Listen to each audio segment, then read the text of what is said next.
Hello family, good morning. কেমন আছো তোমরা সকলে? আশা করছি তোমরা সকলে আছো অনেকটাই ভালো। তোমাদের ভালোবাসা আর আশীর্বাদে আমরাও বেশ ভালোই রয়েছি। আজকে তারিখ হচ্ছে 2 আগস্ট আর বার হচ্ছে আজকে শুক্রবার। নতুন আরেকটি ব্লগ ভিডিওতে তোমাদেরকে অনেকটা ওয়েলকাম। বৃহস্পতিবারের ব্লগে তোমাদেরকে বলেইছিলাম যে বৃহস্পতিবারে আজকে ঘর বারান্দাটা লিপবো না, শুক্রবারে দেখি চেষ্টা করে দেখব। তো ওই যে আমি যখন নিজে থেকে বলেছি যে কাজটা করব, তো সেই কাজটা করতে আমাকে কেউ আটকাতে পারবে না। আর যতক্ষণ না আমি নিজের কথাটা মুখ থেকে বের করছি ততক্ষণ সেই কাজটা কেউ আমাকে জোর করে করাতেও পারবে না আর কি। তো নতুন আরেকটি ব্লগ ভিডিওতে আসার জন্য তোমাদেরকে অনেকটা ধন্যবাদ। আশা করছি রোজকার মতো এই ভিডিওটাও তোমাদেরকে অনেকটাই ভালো লাগবে। প্রথমত মাটির বাড়ি লিপতে একটুখানি বেশি কষ্ট হয় বলতে পারো, তবুও কোনো ব্যাপার না। লিপতে লিপতে যেহেতু বাবার বাড়িতেও মাটির ঘর বারান্দায় রয়েছে আমার, তো সেই জন্যই কিন্তু না, ঘরটা ঠিক বলবো না, মানে মেঝেগুলো আর কি। আমাদের ওই বাড়িতে তো দেখেছো টিনের বাড়ি, তো সেই কষ্টগুলো সেখানে করতে না হলেও এখানে এসে একটুখানি বেশি করতে হয় আর কি। কারণ তখন মানে ওখানে তো সব কাজ ধরো ঠাম্মা করতো, আর এখানে এসে সব কাজ নিজের হাতে নিজেকেই করতে হয়, যেহেতু সংসারটা একান্তই নিজের, তাই না? সংসারে সাহায্য করার মতো কেউ নেই, তো সেই জন্য কাজগুলো নিজেই ঠিকঠাক মতো গুছিয়ে নিয়ে করতে হয়। তো সত্যি বলতে যখন আমাদের বাড়িতে বিয়ের কথা চলছিল, মানে আমাদের তো ঠিক মানে লাভ ম্যারেজও না, ঠিক অ্যারেঞ্জ ম্যারেজও না, তো যাই হোক। তো সেটা যখন কথাবার্তা চলছিল তখন বাড়িতে গিয়ে কি বলা হয় যে বাড়িতে এই 3টে মাত্র লোক, মানে ছেলে, ছেলের বোন, ছেলের বাবা, ঠিক আছে? কিন্তু আর মেয়ের হলো কি বলে, ছেলের বোনের বিয়ে হয়ে গেলে তো মাত্র শ্বশুর আর নিজের স্বামী, আর নিজে যা থাকবে সেই। তো এই কথা বলে আমাকে নিয়ে আসা হয়, আর তার সাথে বলা হয় যে বাড়িতে কোনো কাজ নেই, শুধু একটুখানি রান্না বান্না আর খাওয়া দাওয়া আর কি। তো এই যে রান্নাবান্নার পর যে কড়াইটা নোংরা হয় সেটাও আমাকে পরিষ্কার করতে হয়। একটুখানি হাঁটা চলার পর যে ধুলো বালি যা আসে সেগুলোও পরিষ্কার করতে হয়। তারপরে ল্যাপা কোচা, বাপ ছেলের কাপড় কাচা, বিছানা গোছানো, সব কাজই করতে হয়। না না, এটা বলছি না যে এক কথা বলে ও এ কাজ কেন করাবে, কিন্তু মানুষ যখন বিয়ের সময় বলে যে কোনো কাজ নেই, সেটা কিন্তু তাদের ভুল কথা। বাড়িতে প্রচুর কাজ থাকে, একটা সংসারে কিন্তু প্রচুর কাজ, আর একার হাতে সব কাজ করতে গিয়ে কিন্তু ভীষণ কষ্টের সম্মুখীন হতে হয় বলতে পারো। তো এদিকে দেখো, তোমাদের সাথে কথা বলতে বলতে শুক্রবারে মানে বৃহস্পতিবারের যে কাজগুলো ডিউ ছিল আমার, সেই কাজগুলোও কিন্তু আমাকেই করতে হলো, কারণ আমার কাজে কেউ হেল্প করার নেই এখানে। তো সেই কাজগুলো সেরে নিয়েছি, সাথে কিন্তু দেখতেই পেলে একদম কড়াইটা পরিষ্কার করে সুন্দর করে মেজে নিয়ে একবারে স্নান ধান করে নিয়ে পুজো টুজো করে নিলাম আর কি। আর তার সাথে এই যে প্রত্যেকটা দিন নানা রকম খাবার বাহানা, মানে এই যে আজকে ভেবেছিলাম যে কিচ্ছু করবো না, ডিমের তরকারি করব, সাথে আলু আর পটল এই ঢ্যাঁড়সটাকে ভাজবো। বাবা এসে বলছে বেগুনগুলো একটুখানি ভাজলে হয়। তো এই যে দুটা লোকের যে মানে খাবার নিয়ে কী রকমের ঝামেলা আমাকে পোহাতে হয়, মানে ওই যে বলেছিল যে রান্নাবান্না খাওয়া দাওয়া, তো সেই রান্নাবান্নার ঝামেলা করতে আমার অনেকটা সময় লেগে যায়। তো এদিকে আমাদের বৃহস্পতিবার করে নিরামিষ খাওয়া হয়, তোমরা জানোই। তো এবার বৃহস্পতিবারে তো খাওয়া হয়নি। তো তার সাথে এদিকে দেখো, এদিকে কড়াইটা তখন মাজলাম। আজকে শুক্রবার সন্ধ্যাবেলা আবার এদিকে লাউয়ের ঘন্ট রান্না করছি আমি। আর তার সাথে দেখতেই পাচ্ছ উনুনটাও কিন্তু আমি লিপে নিয়েছি। কেন বলো তো? বড়মশাই বলছিল যে ওর নাকি বৃহস্পতিবার করে নিরামিষ খেতে ইচ্ছে করে না, ওর নাকি হলো শনিবার করে নিরামিষ খেতে ইচ্ছে করছে। আর তার সাথে হয়েছে কি, যেহেতু বুধবারে ওর জন্মবার, হাঁড়ি করা আমি মাজি না, সেই জন্য আমার বৃহস্পতিবারটা কিন্তু অনেকটা চাপের হয়ে যায়। সকালে এত কিছু কাজকর্ম, মানে পুজো থাকে, তারপরে আবার ল্যাপা কোচার ব্যাপারটা রয়েছে, সেই নিয়ে কিন্তু অনেকটাই চাপে পড়তে হয় আর কি। তো দেখতেই পেলে শুকনো লঙ্কা 5 ফোড়ন কিন্তু কড়াইয়ের মধ্যে দিয়ে দিয়েছি, দিয়ে লাউটাকে ফোড়ন দিয়ে দিলাম এখানে। আর তার সাথে এখানে দেখো পরিমাণ মতো লবণ দিয়ে ভালো করে নাড়াচাড়া করে লাউটাকে এদিক ওদিক ভালো করে কিন্তু আমি নাড়াচাড়া করে নিচ্ছি। আর এই যে লাউটা কাটতে আমার মিনিমাম 1 ঘন্টা সময় লেগেছে। আমার এই কাজগুলো করতে খুবই ভীষণ বিরক্ত লাগে, মনে হয় যে কেউ একটুখানি কেটে দেয়। এই যে কাটার পর এতক্ষণ ধরে এটার জল বেরোবে, এই জলটাকে শুকানো, স্টিল এখানে বসে থেকে, তো সেটা অনেকটাই চাপের হয়ে যায়। তো এদিকে বড়মশাই চলে এসেছে, ওর জন্য এদিকে দেখো চা বসিয়ে দিচ্ছি, যেহেতু গ্যাসটা নেই বাড়িতে, তো সেই জন্য কিন্তু এদিকে ওই সাইডটাতে আমি উনানের মধ্যে চায়ের প্যানটা বসিয়ে দিলাম। চাটা চিনি টিনি দিয়ে নিয়েছি। আর এই যে দেখতে পাচ্ছ সেই উনানের মধ্যে আবার এখন ঘটিতে করে মটর ডাল বসিয়েছি। কালকে নিরামিষ করব, যেহেতু মটর ডাল মানে নিরামিষ করব সেই জন্য মটর ডালটা বসিয়ে নিলাম। আর একটু জল থাকতেই কিন্তু আমি হলুদটা এখানে দিয়ে দিচ্ছি, নাহলে পরে আবার হলুদের একটা কাঁচা গন্ধ করতে পারে সেই জন্য। আর আমার বর্মশাই তো অনেকক্ষণ থেকে এসে বলছে হলুদটা এবারে দাও, হলুদটা এবারে দাও। আসলে যখন লবণটা দিই তখন যদি হলুদটা দিই লেগে যায়, সেই জন্য কিন্তু একটুখানি পরে দেওয়ার চেষ্টা করি। তো চলো ভালো করে এটা জল শুকিয়ে গেলে সুন্দর করে এটা একদম ঘন্ট করে নিই। তো প্রায় ঘন্টাখানেক মতো লেগেছে জানো এটা রান্না করতে। এত পরিমাণে জল বেরিয়েছিল যে কি আর বলবো, আসলে একদম কচি লাউ তো সেই জন্য জলটা কিন্তু অনেকটা পরিমাণে ছেড়েছিল। তো এই যে চলো কালকের রান্না একটুখানি এগিয়ে রাখলাম। আর আজকে তারিখ হচ্ছে 3 আগস্ট, আর আজকে বার হলো শনিবার।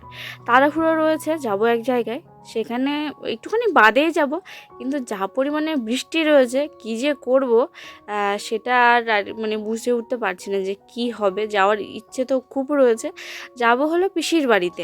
আজকে রয়েছে দাদা বৌদিদের অ্যানিভার্সারি, তো সেরকম কিছুই না, দাদা যেহেতু বাড়িতে নেই, কোনো রকম সেলিব্রেশন কিছুই না। প্ল্যান রয়েছে বৌদির সাথে একটুখানি ঘুরতে বেরোবো।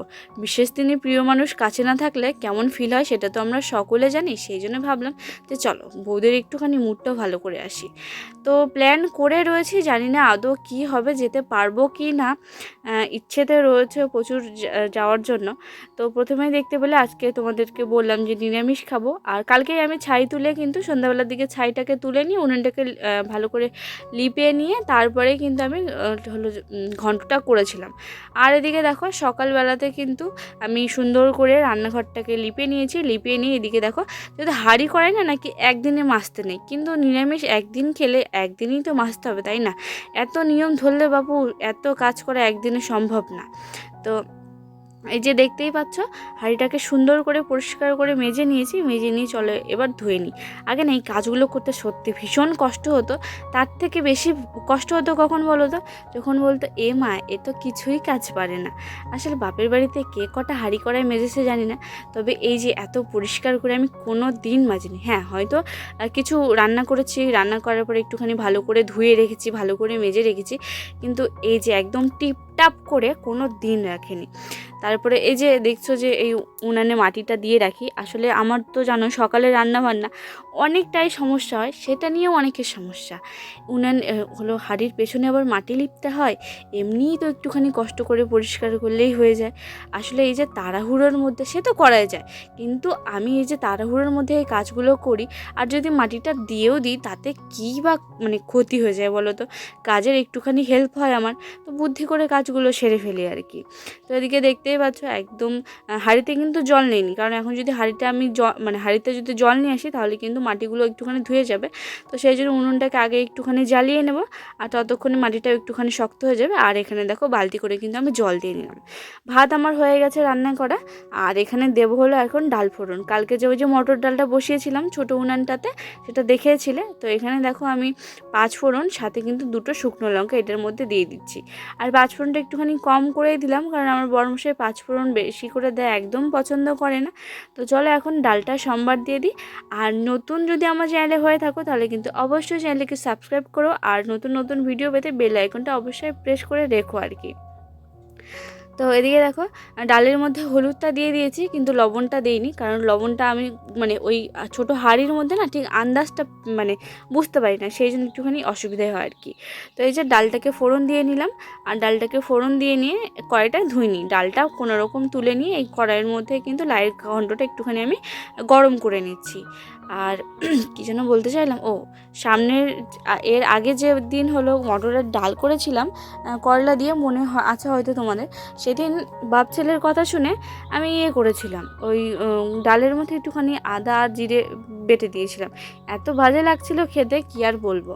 তো এদিকে দেখো ডাল হচ্ছে, ঘন্ট হচ্ছে, সাথে আলু ভাজবো বলেছি, কিন্তু আমার বর্মশের যেন কিছুতেই হচ্ছে না। যেহেতু নিরামিষের দিনে একটুখানি ঝামেলাটা বেশি পোহাতে হয় আমাকে, তোমাদেরকে তো বলি যে এত কাজে বাজের মধ্যেই যত কিছু করে দাও না কেন তাদের যেন একটুখানি কম কমই মনে হয়, যেহেতু নিরামিষের দিনে তাদের এত বাহানা এত ঝামেলা থাকে কিছু বলার নেই। তো আমরা পাঁপড় ভাজা খাবো না, ওর জন্য আমি শুধু একটুখানি তেল বেশি করে দিলাম, তেল বেশি করে দিয়ে ওর জন্য মাত্র কয়েকটা ভাজছি, আর সাথে বাবার জন্য কয়েকটা তুলে রেখে দেবো। যাই হোক, তো এদিকে আলু ভাজবো, তো ভাবলাম আজকে একটুখানি ফোড়ন দিয়ে দিই আলু ভাজাতে। তো এদিকে দেখতেই পাচ্ছ এখানে দিয়েছি হলো জিরে, আর কিন্তু একটা শুকনো লঙ্কা দিয়েছি, একটা কি দুটো ঠিক মনে পড়ছে না, দিয়ে নিয়ে আলুটাকে এখানে চাপিয়ে দিয়েছি। আর তারপরে এখানে দেখতেই পাচ্ছ ভালো করে লবণটা দিয়ে একটুখানি নাড়াচাড়া করে নিলাম, আর তারপরে এদিকে হলুদটা দিয়ে আর একটুখানি নাড়াচাড়া করে নিয়েছি। আলুগুলো অনেক দিন হলো জানো তো, ঢাকা দিয়ে যদি না সেদ্ধ করি একটুখানি অনেকটা সমস্যা হবে। তো তারপরে এদিকে দেখো রান্নাবান্না হয়ে গেছে, বড়মশাই চলে গেছে কাজে, সবে একটুখানি ভিডিওটা মানে ক্যামেরাটা অন করে তোমাদের সাথে কাজ করতে বসেছি, চলে এসেছে বৃষ্টি। ঠিক যেই টাইমে আমি কাজ বাজ সেরে বেরোবো ঠিক সেই টাইমে চলে এসেছে বৃষ্টি। ওই যেদিন তোমাদের সাথে মনিটাইজেশনের ব্যাপারটা শেয়ার করি, ঠিক সেই দিনের ব্লগ এটা, জানো তো। যখনই আমি দেখেছি এই বৃষ্টির দিনে, যখন আমি ধরো আকাশটা একটুখানি পরিষ্কার থাকে, আমি একটুখানি ভিডিও টিডিও করতে যাব, ধরো কাপড় কাচ্ছি বা হেন তেন, যখন একটুখানি বেশি বাসন বেরোয়, আমি তোমাদের সাথে একটুখানি ভালো করে শেয়ার করবো, ঠিক সেই সময় বৃষ্টি চলে আসবে। তো আমি ভাবলাম যে ছায়ের এটা তো আমাদের রোজ লাগে না, তো সেই জন্য এই জায়গাটা একটুখানি নোংরা লাগে দেখতে, এটার জন্য একটা নোংরা জিনিসই বলতে পারো, যেহেতু ছাই রাখা হয় এটার মধ্যে, তাই ভাবলাম ধুয়ে রাখি, এত বড় জিনিসের ছাই রাখার কোনো প্রয়োজন নেই।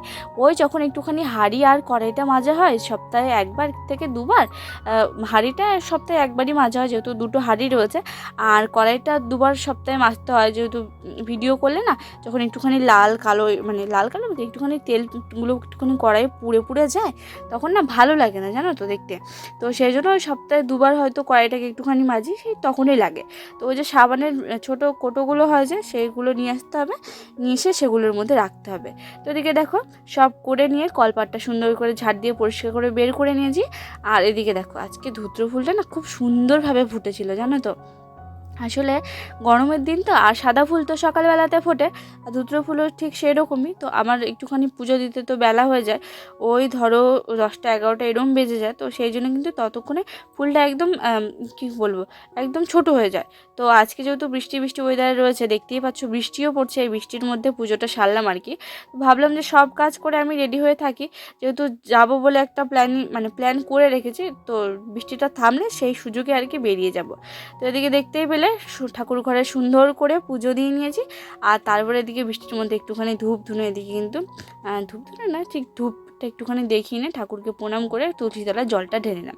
তো ওই যে বললাম যে চলো আমি আগে এদিকে কাজগুলো করি, তারপরে ঘরের কাজগুলো করব।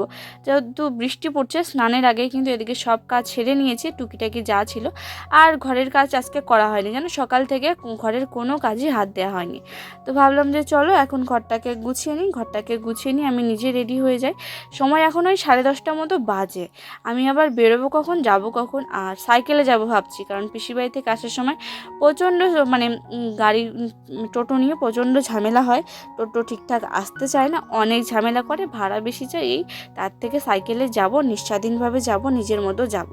তো চলো পরের পার্টটা কিন্তু পরের ব্লগে আসছে, আর যেহেতু আমি 2 দিন দিইনি সেই জন্য এগুলো ডিউটিগুলো আজকে দিয়ে দিলাম। তো চলো দেখা হচ্ছে পরের দিন, আজকের মতো টাটা।